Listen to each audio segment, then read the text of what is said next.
It's overwhelming, but it's also our jobs.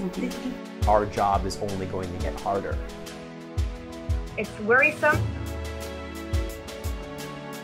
This is something that's unprecedented.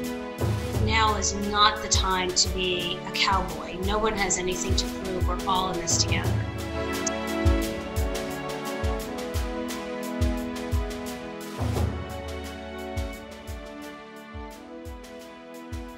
Welcome to Reporting from the Frontline of a Pandemic. I'm Krystin Beaulieu, and I spoke with Mario Hilario, WJAR Sunrise News anchor. We talked about changes in the studio since the COVID-19 outbreak and his experiences anchoring the show from home. Here's what he had to say. So for a little while, you were anchoring from home. Yes. What made you take that precaution, and what was that experience like for you? Actually, I didn't decide that. It was very interesting. I was on vacation in early March, and the day I landed back in Rhode Island, which ironically was Friday the 13th, the governor in her daily press briefing announced that anyone who had traveled outside of the continental U.S. and was back in Rhode Island had to self-quarantine for 14 days. So it was kind of thrust upon me. I had no idea. At that point, when I left, the coronavirus, we were reporting on it, and we knew that there were cases and there was concern. There was a kind of a small outbreak related to a school trip that had been taken from students from Rhode Island that had gone to Italy. But it really didn't blow up to what it eventually would be until after I got back. And the day I landed, I was actually kind of surprised that I had to self-quarantine. So I, as soon as I landed, I got a text from my news director, are you back? Call me. So I called him. He said, yeah, we confirmed you have to work. You have to stay home for 2 weeks, and we'll figure out a way for you to work from home. So I had no idea how that was going to work. I thought maybe I'd write some stories, maybe make phone calls and do some research. But lo and behold, technology these days is wonderful. There's an app called LiveU, live and then the letter U, that we use. We actually use that technology when we do live shots. It's an alternative when our microwave or satellite truck is not available or not working. We use this technology called LiveU, and it's in an app form. So I downloaded it on my phone. Got me set up. And I was able to appear on the news from home, like I would being out in the field reporting. So it was a little surreal to me to be able to just set my phone up and just still be on the show in the morning. So it was very interesting. That was probably your first time ever anchoring and reporting from your house. Yes, from my house, because I was not allowed to leave. So that was interesting. Yeah, to get up in the morning. I mean, I'm usually up so early, getting ready, coming in to do the sunrise newscast. So to be able to sleep in a little bit, because I didn't have to worry about coming to work. So I got a little extra sleep, which was nice. And then I would just go from my bedroom to my kitchen or my dining room. I tried to switch it up on different days, get a different background. And then I didn't have to worry about really getting too dressed up. I just had to, make sure I looked presentable from the waist up or the chest up, actually. So yeah, it was very interesting. How I did it was I had to use two different phones. I used one phone that had the app on it so that they could see me back at the station and hear me. And then I had another phone that I dialed in on the IFB, which for those in the business know is how you hear what's going on program, how the director and producer can speak with you.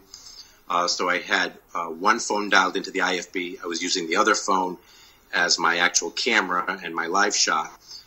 So every morning I would call in on one phone, then use the other, and I got myself kind of set up in a routine. I tried to find a decent angle for to set up. I don't have any equipment like that at home. I took a stack of books. I actually still, even though I read on my Kindle usually, I have a stack of books that I took off my shelf in the bedroom and piled them up so that I could actually have the phone, directly in front of me. So, I didn't have a weird angle. But it was interesting to be broadcasting from home. My puppy, who's he's 10 years old now, but he still acts like a puppy, got very used to me being there. So he got very attached. Whenever he saw me sit down to get ready to do my live shots, he either wanted my attention, or he wanted to go out, or he wanted to sit on my lap. So a lot of times the viewers didn't even realize at home most of the time that I was on, and you couldn't see, it was below the camera angle. He was sitting on my lap just to keep quiet. That was going to be my next question. Do you tell him, stay here, put up a dog gate, let him play in the living room while you're on? I mean, that must be hard, with the barking and everything, if he wants your attention, so. Yes, exactly. So, I do have a little baby gate I use for him, but I figured it would probably be easier just to give in and just to, have him with me. And then a few times, usually it would be at the end of on a Friday, towards the end, I would kind of say, and I'm not, I would pick him up and get him into the camera shot and show him on TV. So I think viewers like that. They like to see, that you're obviously a real person. You're at home. You're trying to deal with this like everyone else. And I felt like that was a big part of it too. I felt like having viewers see me anchoring, reporting from my house under quarantine, when a lot of folks were in the same boat at that point. This was even before stay-at-home orders were issued in the state, but people who had traveled were under quarantine, or if people were exposed to someone, they had to stay home. So I think a lot of people were starting to go through this, that phrase, that new normal. And I think to be able to see someone that they get up to every morning and watch every morning, also trying to adjust and adapt and deal with the challenges of working from home and juggling that, I think hopefully helped viewers out there trying to get through it as well. Yeah, it's very relatable, that experience when you're watching the news and you're seeing some of these reporters and you're seeing people tell the weather, out in their front yard. It's very relatable where, even if you're home, even if you're not able to work right now, people who still are working, people who are in your industry, they're changing their lives around a lot to keep on doing the work that they're doing. So I think it's very relatable when you see people outside of their houses and inside of their living rooms and doing things like you had to do to get to the people at home watching. Yeah, and we still have our morning and evening meteorologists are still working from home, and then our 5:30 anchor and 7 o'clock anchor, she's working from home. So we still have people sporadically spread throughout the staff, different shifts that are still doing it, just so we have as few people as possible in the building. And all of our field crews most of them reporters and photographers, have not been in the building it'll be coming on almost 2 months now. It seems like some of the other ways you've had to adjust the way you work is now you and Allison kind of stand the entire time at almost like a plasma screen. At least you're kind of, it's not good to sit for X amount of hours a day, so now you're standing. But what are some other ways that you have had to maybe adjust the way that you work now that you're back in the studio? Yeah, now that I'm back in the studio, well, first and foremost, they moved us around so that we're not working close by anyone else or near anyone else. So the way our newsroom is set up is in pods, so obviously they don't want more than one person in a pod. So Allison and I are actually now on the other side of the building because all of our sales team, our promotions department, most of our business people, everyone who works in different parts of the building are all working from home. Anyone who can work from home right now at the station is working from home. So now what they've done is taken some of us from the newsroom and spread us out throughout the building. So now I'm working in a completely separate part of the building, which is nice. It can be nice to kind of be, if you've been in a newsroom, you know how hectic it can be with the scanners going and the phones ringing. And so it is a little nice to be a little secluded. I'm a lot farther from the studio than I used to be, so I got to make sure that if I want to leave the studio and run to my desk, I give myself enough time. But yeah, even in the studio, the newscast itself, the producers have had to adapt how they, and the directors, how they produce the newscast, how the directors block the shots. So Allison and I are no closer than 6 feet apart in any shot in the studio. If we are in a 2-shot together, we are, as you said, we're standing. We've got a big monitor in between us to make sure that we're not near each other. And then for the most part, we're always in different locations. So if one of us is at the actual news desk, the other one is standing up at one of the plasma screens or one of the other monitor walls, and vice versa. So it's definitely been an adjustment in terms of the actual newscast itself. We're also all practicing social distancing within the building and also practicing the wearing our masks. We don't have to wear them when we're on the air, but per the governor's order, people in the workplace should be wearing masks throughout the building if there are other employees around. So, we try to keep our distance physically, but as well, in addition to that, we're also wearing the masks. Wow, yeah, I would have no idea, seeing everyone on air. Obviously, you don't have masks on, but I would never, I don't know, I would never think that as soon as you're off, back to the masks, back to, you guys are so used to working in such close quarters, as you said.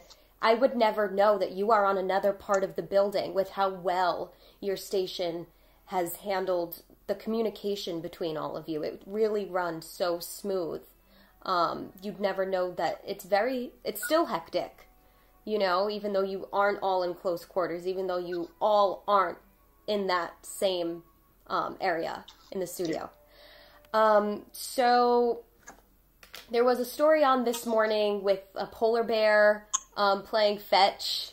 And I know, April Fool's Day rolled around and this was going on, and you posted a throwback video of your iconic prank on Chef Terranova. And I know that I saw some posts from you with the bacon mask. So there has been a lot of, well, not as much as news about what has been going on with the pandemic, but there's been a lot of coverage on happier stories, and I was wondering why you think happier stories at a time like this are so important. Yeah, they definitely are. I mean, we're all going through so much right now. Even though I'm still coming to work and still back into somewhat of a routine. So many of us, there are family and friends that I have not seen in person in so long because we're, under these orders to stay at home and really trying to practice social distancing. So I think we're all feeling just that sense of isolation, that sense of separation, and we're all looking for positive things. And there are so many great things going on out there that people are trying to do. We actually started a segment called Show Us Something Good, where we do it during every half hour during our sunrise newscast. And pretty much all of the stories are stories that have been submitted to us through our website from viewers. And it's interesting because when we started it, we said, show us your new normal. And then that transformed and that morphed into something good. And so, because we wanted to focus on the positive. We know that everyone has had to adjust their lives to what's been going on, to how things are done. So it is a new normal, but in a lot of ways, the new normal has brought out a lot of positive things. So we've been showing stories about birthday parties, people of all ages, from little kids to grandparents, with parades of cars going by and showing their support for someone because they can't have a birthday party. We've shown people helping others, delivering food, delivering masks and other important things to first responders. So I think and we've tried to do as much of that as we can, especially in the morning. I think when people first get up, the news can be so overwhelming about this. You know, there are a lot of statistics out there. There are a lot of rules and regulations that everyone has to live by, and it's changing day by day, and it can get overwhelming. So I think to see some of the positive things that are going on and to see that they're being done by our neighbors, people who, you know, live in our community, in our state, I think is very important. So we've been doing that all along, almost pretty much from the beginning. And Allison and I were just talking about this. I said, you know, even when this kind of all is over, and I don't know how long that's going to be, and things finally get back to somewhat of a normal routine, we want to keep that segment going, show us something good, because there's always something good going on in the community. Whether, you know, a lot of this is all related to the coronavirus pandemic and how people are helping others and how they're overcoming a lot of the isolation and all of that. But there's always something good going on in the community by a group of people or sometimes just an individual.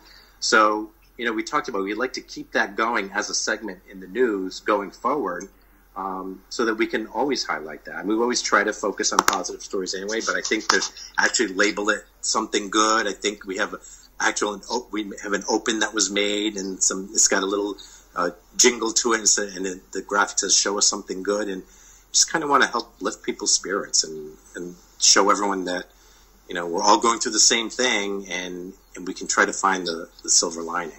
Yeah, and I think that's a great idea. I feel like there will be some setbacks when this is all over, and a lot of obstacles to overcome, but I think it's a very good idea to keep something like that running, because there can also be positives that come out of this. I know I've been learning how to do some more things on my computer that I didn't know how to do before. Now you know how to work a live view. If anything was, I don't know, I hope not, but if anything in the future, now you know how to use that. So there can be some positives that come out of this as well. And I'm excited to see that segment now continue. And with the whole, you know, showing, I was one of the unlucky people who had a birthday in quarantine. So to see the videos on the TV and to see the videos online of knowing I'm not the only one, show us something good is definitely a great idea to continue. And it's very relatable as well.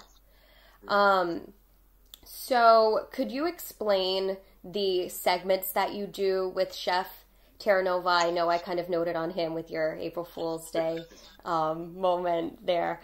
And how, if your interactions have changed since things have happened since changes have happened considering the pandemic?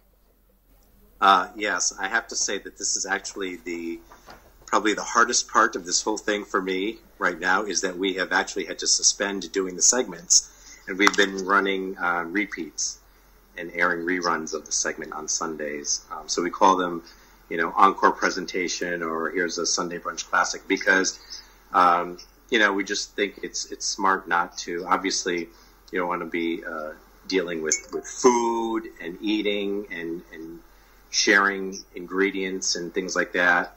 We're trying to limit the number of people who come into the building altogether. So we have not had any guests or visitors for any type of segments in the building at all.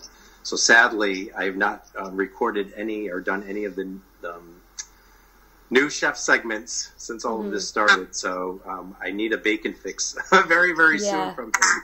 He's an amazing chef. But yeah, that's just another example. We have a lifestyle show that has been on hiatus. It's called Studio 10. And that was, we constantly had guests coming in and out throughout the morning to either tape segments or come in and do them live during the show, which airs at 12:30. And that stopped too. And they've just resumed production on that in the last few weeks, and the show's going to come back on the air next week. But now all the interviews and everything is done through Zoom, FaceTime. Everything's remotely and done virtually. So yeah, it's really changed a lot of the ways that we do our job day to day. So, from something as lighthearted as the chef segment, and I jest that it's like such a terrible thing. Obviously I'll get through that, but we stopped doing that, and then just doing almost everyone who is reporting now they're doing Skype, Zoom, FaceTime interviews. So it really it shows us that we can adapt and we can still get the information out there and put the pieces together, but in a totally different way than what we've gotten used to. Hopefully when this is all over, he can cook you a ginormous feast of all of the Sundays that he missed. So here's your appetizer, and here's your first entree, and here's your, hopefully, I mean, I'm just putting it out there in the world. Hopefully. Like that idea. I like that. I'm going to tell him, I said, for every Sunday we missed, I need a different dish that I'm just going to have a smorgasbord and just like gorge myself. Yes, I'm going to put that out there, and hopefully that can happen for you. Awesome. So everything right now, this pandemic and news coverage covering COVID-19, that takes up a lot of your life. I know, like someone like me, even though I am majoring in broadcast journalism, even though I am, taking online classes, I can still unplug from everything. But this does consume a lot of your life as an anchor for WJAR, especially in New England right now. I mean, if you look at the map of the areas of the country that are most highly affected by this virus, our area is one of them. So what are some of the things that you have been trying to do to cope with the stress surrounded by this pandemic? Yeah, you're right. I mean, in this day and age, we're already connected so much because of technology with our, my email is on my phone. I'm constantly in touch with what's going on here at work, and even more so now. So that is a good point. It's hard to try to disconnect because I'm watching the governor's day, even though I'm already done with my shift, watching the governor's daily briefings every day, trying to stay up on what's going on in Rhode Island and Massachusetts because that's in our coverage area. I think I try to unwind with my dog. Hopefully the weather will get better so that we can start going on longer walks. But he definitely is a good distraction. And actually, a couple of years ago, I started taking up piano lessons. And that actually has been when I was on quarantine, I got a lot of practice in home so much. And I'm still home a lot. So that's actually been a great way to just kind of unplug and unwind and decompress and just kind of lose myself in playing and learning and doing music. And I've been doing my piano lessons weekly with my teacher through FaceTime. So it's not quite the same, but it's definitely better than not doing them at all. So that's actually been like a godsend for me. So yeah, it's been interesting. Yeah.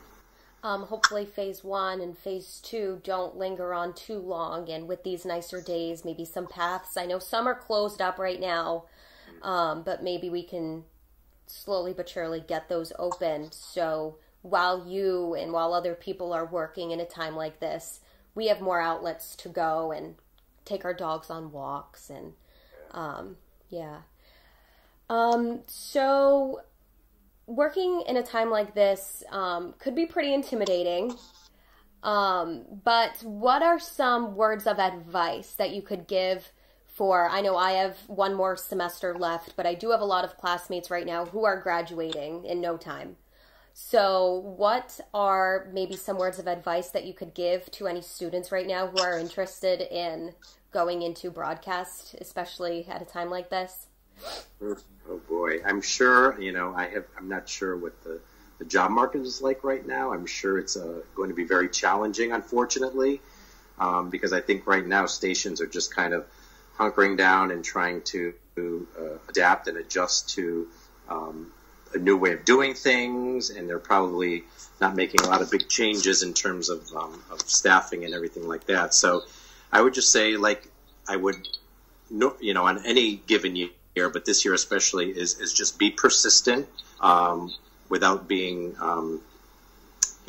too invasive. Because I know, managers are dealing with a lot right now of trying to keep everyone at their stations healthy and keep things running smoothly under some very challenging conditions.